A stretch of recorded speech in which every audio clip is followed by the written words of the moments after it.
Morning dear student, welcome to Chemzone chemistry classes. अपन chemical kinetics की बात कर रहे थे और मैंने सबसे पहले आपको बताया था डेफिनेशन कि व्हाट इज केमिकल काइनेटिक्स की अपन बात की थी। Rate of reaction, factor affecting rate of reaction, molecularity, order of reaction, फिर मैं type of order of reaction की बात कर रहा था और type of order of reaction में जीरो ऑर्डर रिएक्शन की बात की थी। अपने नेक्स्ट टॉपिक है फर्स्ट ऑर्डर रिएक्शन। तो आप हेडिंग लगाओगे फर्स्ट ऑर्डर रिएक्शन। तो देखिए फर्स्ट ऑर्डर रिएक्शन की अपन को बात करनी है, बहुत ही important reaction order of reaction है।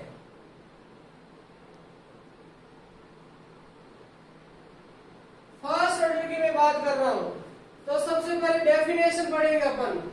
इसमें डेफिनेशन की बात करेंगे, डेरिवेशन की बात करेंगे, एग्जांपल्स की बात करेंगे और इसके न्यूमेरिकल क्वेश्चन की बात की जाएगी। और सीबीएसई और आरबीएसई बोर्ड में यहाँ से 100% न्यूमेरिकल क्वेश्चन एग्जाम में पूछा जाता है। तो आपको ये टॉपिक्स आराम से अच्छे से सीखना है। तो सबसे पहले अपन कर रहे हैं फर्स्ट ऑर्डर रिएक्शन। अब फर्स्ट ऑर्डर रिएक्शन क्या होगी? तो अपन कहेंगे the reaction in which rate of reaction is directly proportional to first power of concentration of reactant। अपन क्या कर रहे हैं? The reaction in which rate of reaction is directly proportional to first power of concentration of reactant is called first order reaction। तो आप definition लिखेंगे the reaction in which rate of reaction is directly proportional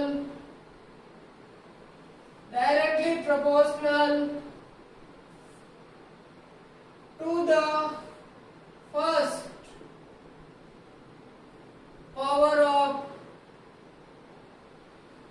first power of concentration of reactant is called first order of reaction। तो अपन क्या कह रहे हैं? The reaction in which rate of reaction is directly proportional to the first power of concentration of reactant is called first order reaction। अब suppose आपकी इस type से reaction हो रही है, A gives B, इस टाइप से रिएक्शन हो रही है। अगर मैं इसके लिए रेट ऑफ रिएक्शन की बात करूं तो क्या होगी? अपन कहेंगे rate of reaction is directly proportional to concentration of reactant. या आपका रिएक्टेंट कंसंट्रेशन ऑफ रिएक्टेंट की पावर क्या हो जाएगी? 1, फर्स्ट पावर हो जाएगी। Rate of reaction is directly proportional to concentration of reactant की पावर 1 होगी। अब जैसे ही प्रोपोर्शनल का साइन रिमूव करोगे तो क्या आएगा? K। अब आपका जो K होता है, K क्या होता है? Rate constant. K आपका होता है रेट कांस्टेंट। अगर मैं R और कंसंट्रेशन में कर्व प्लॉट करो तो क्या आएगा? ये आपका y एक्सिस, ये आपका x एक्सिस और ये आपका m। और आपको पता है y is equal to mx का कर्व कैसे आएगा? ओरिजिन से निकलेगा। तो आपको इस टाइप से ग्राफ मिलेगा। ये आपकी रेट और ये आपकी कंसंट्रेशन। अगर रेट वर्सेस कंसंट्रेशन में कर्व प्लॉट किया जाए तो आपको ओरिजिन से निकलता हुआ ग्राफ मिलेगा। और अगर इसमें स्लोप की बात करो तो यह आपका होता है स्लोप। तो स्लोप कितना हो जाएगा? तो इसका स्लोप आ जाएगा K। तो आपको पहले यह पता होना चाहिए कि फर्स्ट ऑर्डर रिएक्शन की डेफिनेशन क्या होगी कि the reaction in which rate of reaction is directly proportional to first power of concentration of reactant is called first order reaction. और मैंने आपको बताया सपोज A gives P, तो रेट प्रोपोर्शनल निकल जाएगी कंसंट्रेशन ऑफ A की power 1, first power हो जाएगी। अब प्रोपोर्शन को रिमूव करोगे तो क्या आएगा K आपका रेट कांस्टेंट और कर्व प्लॉट करोगे तो आपको इस टाइप से कर्व मिलेगा। ये आपकी होगी फर्स्ट ऑर्डर रिएक्शन की डेफिनेशन। अब डेफिनेशन आपको अच्छी तरह से समझ में आ गई होगी। अब मैं आपको बताऊंगा डेरिवेशन कि फर्स्ट ऑर्डर रिएक्शन का डेरिवेशन क्या होगा। तो आप हेडिंग लगाओगे डेरिवेशन। तो डेरिवेशन में क्या होगा, किस तरह से आपका इंटीग्रेटेड रेट इक्वेशन आएगा उसकी अपन बात करेंगे। तो डेरिवेशन की बात कर रहा हूं मैं। Suppose a reaction A gives P, जो रिएक्टेंट A है वो प्रोडक्ट P में कन्वर्ट हो रहा। Suppose T is equal to 0 initial, अगर मैंने इनिशियल कंसंट्रेशन A की है, A concentration of A T is equal to 0 कितनी होगी बताओ A, तो प्रोडक्ट कितना आपका 0, प्रोडक्ट आपका हो गया 0। अगर T टाइम की बात करूं, after some time 5 minute 10 minute या कोई भी टाइम हो सकता है। अब मैं कह रहा हूं प्रोडक्ट क्या हो गया x, तो ये आपका क्या हो जाएगा A minus x, initial concentration A और प्रोडक्ट कितना 0। T टाइम पर प्रोडक्ट की कंसंट्रेशन कितनी x और ये कितनी होगी A माइनस एक्स होगी। अब मैं कहूँ अकॉर्डिंग टू डेफिनेशन, तो आप क्या कहोगे according to definition R proportional to क्या लिखोगे बताओ, कंसंट्रेशन ऑफ A की पावर 1। R प्रोपोर्शनल टू क्या जाएगा, कंसंट्रेशन ऑफ A की पावर 1 हो जाएगा। अब प्रोपोर्शनलिटी के साइन को रिमूव करोगे तो क्या आएगा K कंसंट्रेशन ऑफ A की पावर 1। अगर मैं R की बात करो, R इज इक्वल टू क्या होता है dx अपॉन dt,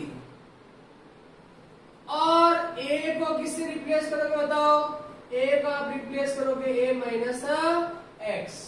आई बात में R क्या होता है, आपको मैंने स्टार्टिंग में बताया था R is equal to dx upon dt is equal to K A minus x की पावर 1। इस कंसंट्रेशन को इससे रिप्लेस करोगे।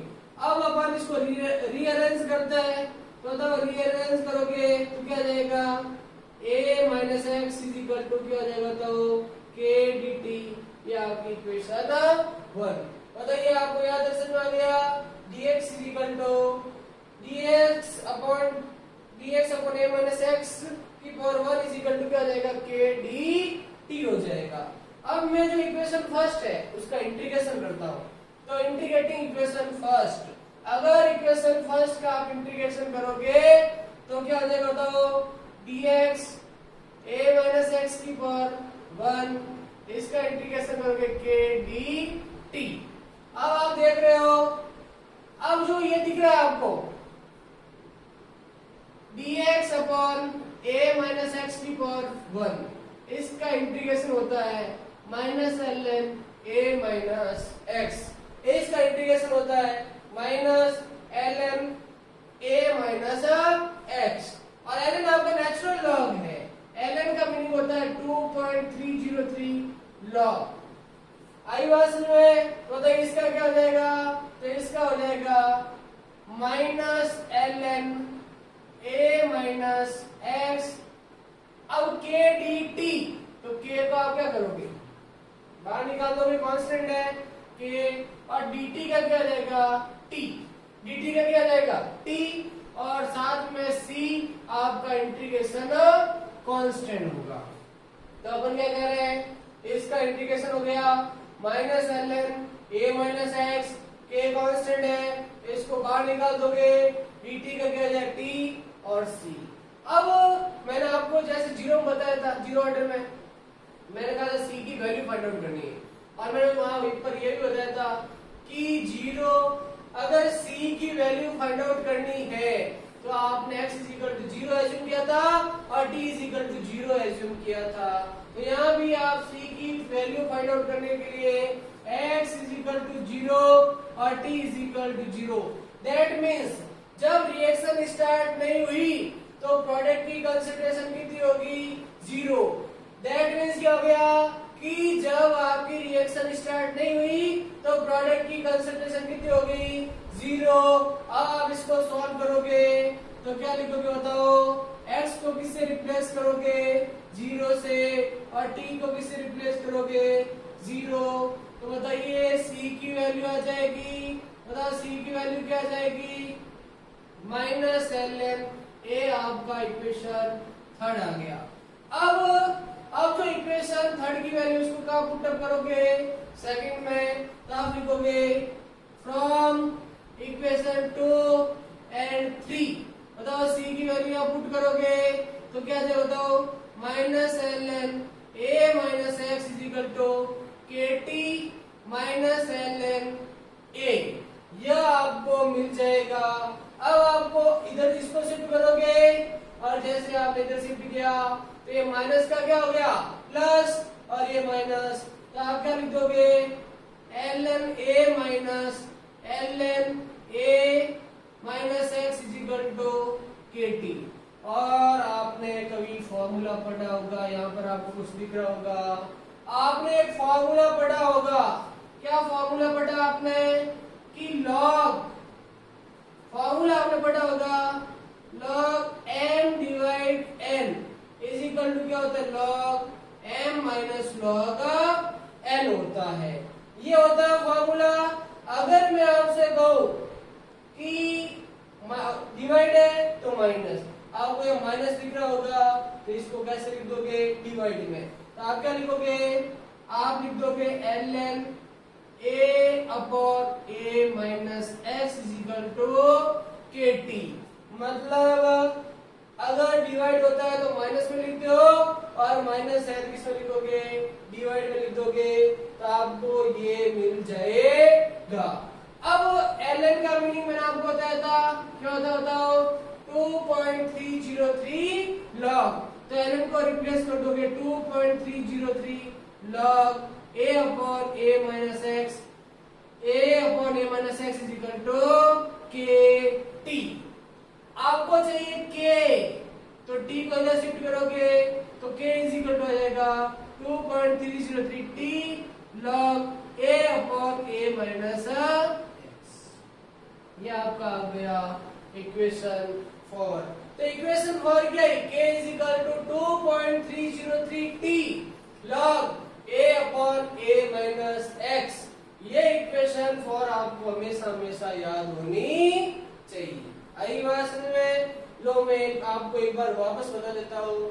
सपोज इनिशियल ए की कंसंट्रेशन कितनी, ए, प्रोडक्ट की कंसंट्रेशन कितनी, 0। अब टी टाइम पर, after some time, 5 minute 10 minute, कोई भी टाइम हो सकता है, तो क्या हो जाएगा, तो a माइनस एक्स, इसकी कंसंट्रेशन x, तो हो जाएगा a minus x. According to definition a proportional to क्या हो जाएगा, a की पावर 1, क्योंकि ये क्या आपकी first order reaction, because it is a first order reaction, तो r प्रोपोर्शनल a की पावर 1।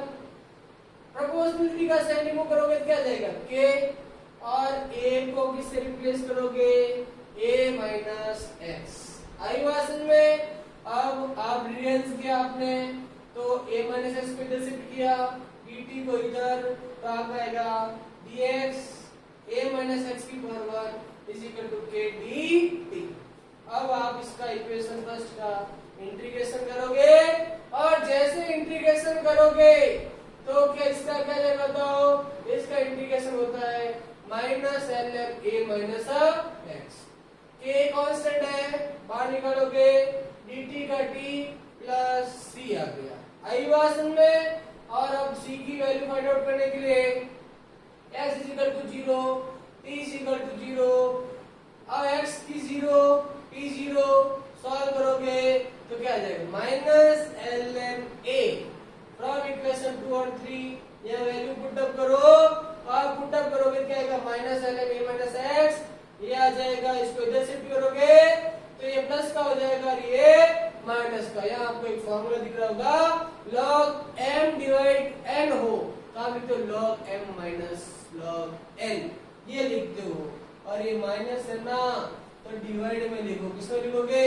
और ln इज इक्वल टू क्या होता है 2.303 log, और सॉल्व करोगे तो आपका फॉर्मूला 4 आ जाएगा। This is integrating equation for first order reaction, this is integrating equation for first order reaction. ये आपको हमेशा हमेशा हमेशा याद होना चाहिए। आई बात में, इस पर आपको न्यूमेरिकल क्वेश्चन पूछा जाएगा, ये इंपॉर्टेंट है, आप ध्यान रखना ये फॉर्मूला। चलो आप स्क्रीनशॉट ले लीजिए, आपको अच्छी तरह से समझ में आ गया होगा। चलो नेक्स्ट मैं आपको बताऊंगा half life, half life of first order reaction. अब हाफ लाइफ कैसे कैलकुलेट करेंगे? तो देखो हाफ लाइफ कैलकुलेट करनी है अपन को, तो मैंने जैसे आपने जीरो ऑर्डर में बताया था, क्या बताया था कि अगर आपको हाफ लाइफ कैलकुलेट करनी है तो हमेशा हमेशा हमेशा इक्वेशन 4 लेनी। कौन सी इक्वेशन लेनी है? अगर आपको हाफ लाइफ कैलकुलेट करनी है तो इक्वेशन 4 लेनी है, और इक्वेशन 4 लेके आपको x को किससे रिप्लेस करना है? x को रिप्लेस करना है a/2 से, और t को रिप्लेस करना है t हाफ से। ये मैंने आपको जीरो ऑर्डर में बताया था। वैसे कि वैसे अगर आपको फर्स्ट ऑर्डर के लिए हाफ लाइफ कैलकुलेट करनी है, तो हाफ लाइफ कैलकुलेट करने के लिए x को किससे रिप्लेस करोगे? a/2 से, और t को किससे रिप्लेस करोगे? t हाफ से रिप्लेस करोगे, और इक्वेशन 4 ले लोगे। हाफ लाइफ कैलकुलेट करते हैं, तो हाफ लाइफ कैलकुलेट करनी है ना, हाफ लाइफ को किससे रिप्रेजेंट करते हैं? t हाफ से। बताओ हाफ लाइफ कैलकुलेट करने के लिए इक्वेशन कौन सी लोगे? 4। बताइए इक्वेशन 4 क्या आपकी? k is equal to 2.303 t log a/a minus x, ये फॉर्मूला है हाफ लाइफ कैलकुलेट करने के लिए। बताइए x को किससे रिप्लेस करते हो? x को a/2 से, और t को किससे रिप्लेस करते हो? t हाफ से। तो आप रिप्लेस कीजिए, तो बताइए क्या हो जाएगा? t को रिप्लेस करो t हाफ से, log a अपॉन, बताइए x को किससे रिप्लेस करोगे? a/2 से रिप्लेस करोगे। अब मुझे बताइए a में से a/2 गया तो क्या आएगा? a/2, a/2 2 कहाँ जाएगा? ऊपर, और a से कट जाएगा। 10 में आ रहा है क्या? आपको टी हाफ कैलकुलेट करनी है, टी हाफ इधर आ जाएगी, t half is equal to 2.303 k log a upon क्या जाएगा बताओ? a/2। बताओ a से कटेगा, 2 ऊपर जाएगा, तो t half is equal to बताओ क्या आ गया? log 2, और log 2 की वैल्यू होती है log 2 0.3010।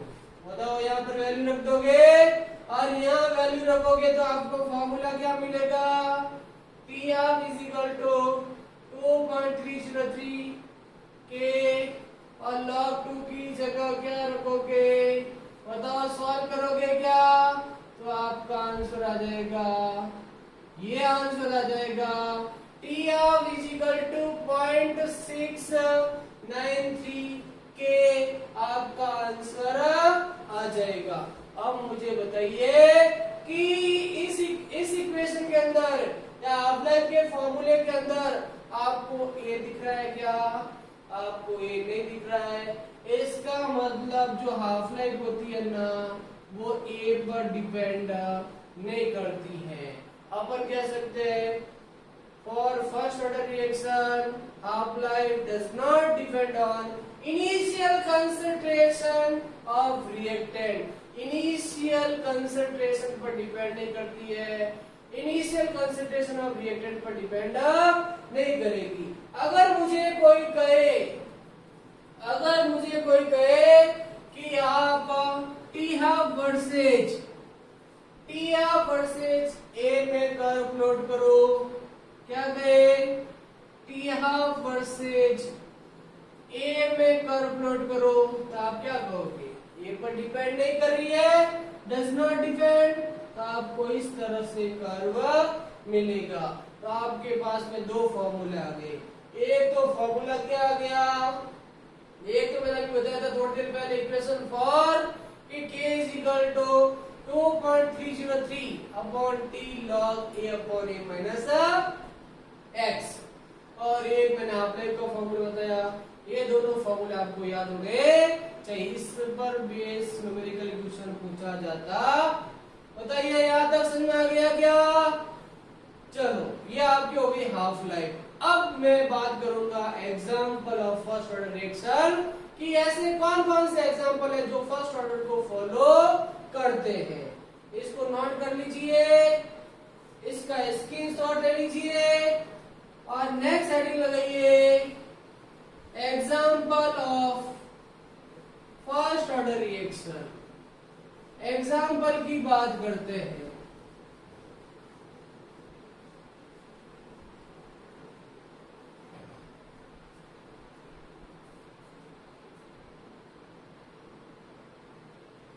Example of first order reaction.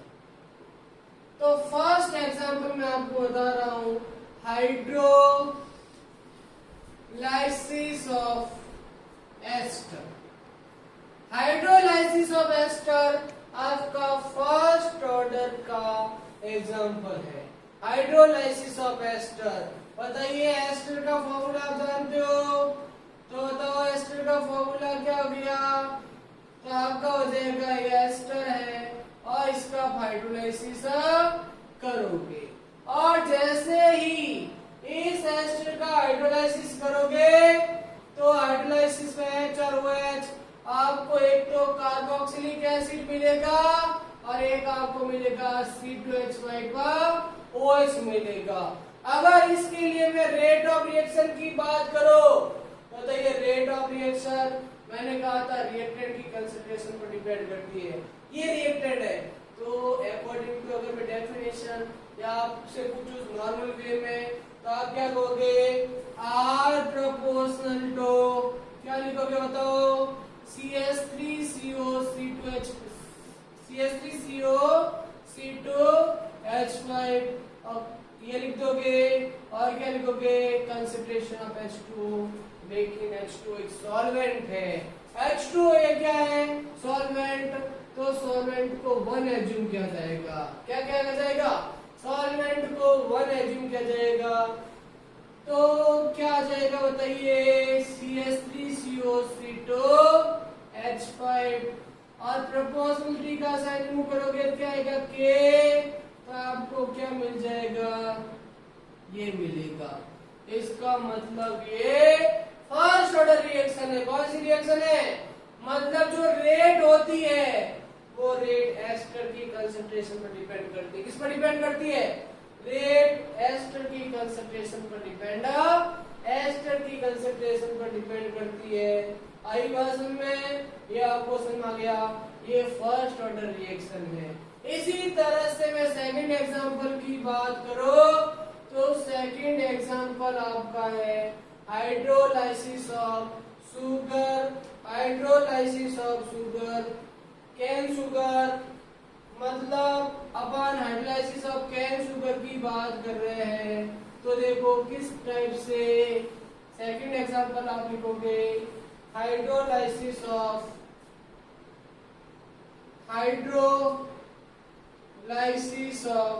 Cane sugar. Cane sugar, देखो ये आपका शुगर है और शुगर का आप हाइड्रोलाइसिस कर रहे हो तो आपको एक तो मिलेगा ग्लूकोज और एक आपको मिलेगा fructose. Formula molecular formula same है लेकिन ये दोनों की स्ट्रक्चर डिफरेंट है। अब ये तो ग्लूकोज है और ये फ्रक्टोज है। इसके लिए मैं आर की बात करो तो आर किस पर डिपेंड करेगी? कंसंट्रेशन ऑफ C12 इस पर डिपेंड करेगी, ये होगी। लेकिन H2 आपका क्या सॉल्वेंट, तो इसको क्या एज्यूम करोगे? 1। तो किस पर डिपेंड करेगी? सीड पर, शुगर पर डिपेंड करेगी। तो ये भी आपका फर्स्ट ऑर्डर एग्जाम्पल आई बात समझ। थर्ड एग्जाम्पल की बात करो तो थर्ड एग्जाम्पल है आपका डीके ऑफ रेडियोएक्टिव एलिमेंट की रेडियोएक्टिव एलिमेंट का डिकम्पोजिशन जो होगा वो भी आपका फर्स्ट ऑर्डर का एग्जाम्पल होता। यहां तक आपको समझ में आ गया होगा। तो मैंने आपको डेफिनेशन बताई, डेरिवेशन बताया और फिर मैंने एग्जाम्पल की बात करी। नेक्स्ट टॉपिक आपका होगा न्यूमेरिकल क्वेश्चन और बोर्ड में आपके न्यूमेरिकल क्वेश्चन ही पूछे जाते हैं तो उस पोर्शन को अपन अलग से करेंगे। नेक्स्ट क्लास में आपको डिटेल से सारे न्यूमेरिकल क्वेश्चन कराए जाएंगे। पहले आप जितने भी मैंने आपको फॉर्मूले लिखाए हैं, चाहे जीरो ऑर्डर का फॉर्मूला हो, चाहे फर्स्ट ऑर्डर का इंटीग्रेटिंग इक्वेशन हो, आपने को वो आप आराम से याद कर ले। आपको नेक्स्ट क्लास में फर्स्ट ऑर्डर और जीरो ऑर्डर के न्यूमेरिकल क्वेश्चन बताए जाए। Thank you.